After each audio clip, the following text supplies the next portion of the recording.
Kasus mega korupsi tata kelola minyak mentah dan produk kilang periode 2018-2023 memasuki babak baru.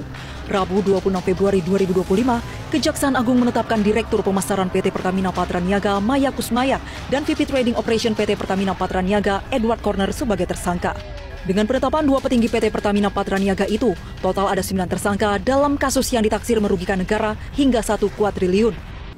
Assalamualaikum warahmatullahi wabarakatuh. Sebelumnya perkenalkan, nama saya Adita Mufariza Faturozak dengan NIM D200220045, mata kuliah kewarganegaraan.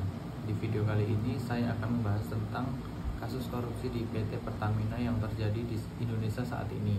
Sekarang kita soroti mega skandal korupsi di Pertamina, kasus yang disebut sebagai terbesar dalam sejarah BUMN Indonesia.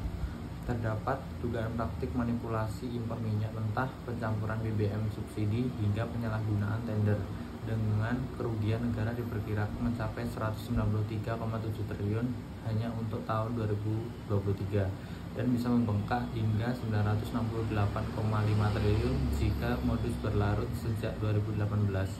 Berdasarkan kronologi kejadian, pada 25 Februari 2025, Kejaksaan Agung menetapkan 7-9 orang tersangka, termasuk petinggi subholding seperti Rifa Siahaan, Yogi Firnandi, dan Sani Dinar Saifuddin. Sebelumnya, sejak bulan April sampai Mei 2025 telah diperiksa sekitar 8-10 saksi.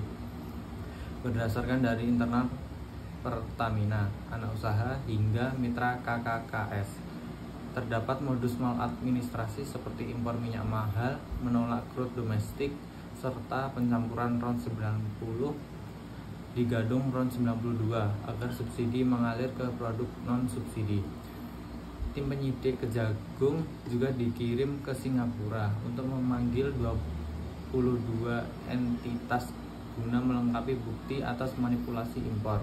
BPK turun tangan dan menyatakan akan menginvestigasi besaran kerugian negara mulai dari 2018 hingga 2023, memastikan angka 193,7 triliun bukan sekedar estimasi. Dari sisi hukum, praktik merugikan negara ini dikategorikan sebagai pidana korupsi berat, pasal 2 dan 3 UU Tipikor, dengan potensi sanksi maksimal bagi perusahaan dan individu pelaku.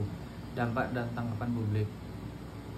Pertamina mengeluarkan permintaan maaf publik dan berjanji meningkatkan transparansi operasional, namun kepercayaan publik sudah tergerus, terlihat dari munculnya boikot terhadap SPBU Pertamina dan konsumen mulai memilih alternatif seperti Shell, BP, dan Vivo. Transparansi Internasional Indonesia mendesak reformasi struktural dan transparansi distribusi BBM, mengingat terungkapnya kembali kasus serupa tanpa perubahan sistemik. Pakar UGM Profesor Gabriel menyebut ini bukan insiden tunggal, namun puncak dari kegagalan tata kelola yang berulang sejak era 1970-an. Kasus ini menunjukkan bahwa kerangka tata kelola, pengawasan internal, dan mekanisme tender di BUMN belum cukup kuat.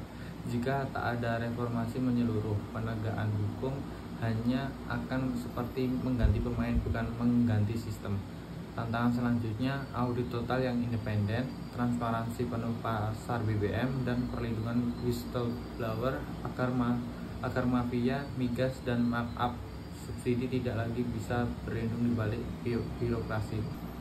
Mahasiswa adalah agen perubahan. Di tangan generasi muda inilah masa depan bangsa ditentukan. Untuk mewujudkan Indonesia yang bersih dan berkeadilan, langkah pertama harus dimulai dari diri sendiri sampai dari ruang kuliah, dari tugas-tugas kecil, dari kejujuran dalam ujian, dan dari keberanian untuk berkata benar meskipun sulit.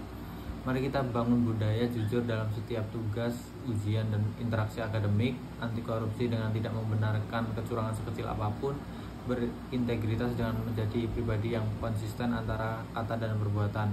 Perubahan besar dimulai dari langkah kecil. Mari jadi mahasiswa yang tidak hanya cerdas tapi juga berkarakter, karena integritas hari ini adalah jaminan masa depan bangsa esok hari. Sekian dari saya. Wassalamualaikum warahmatullahi wabarakatuh.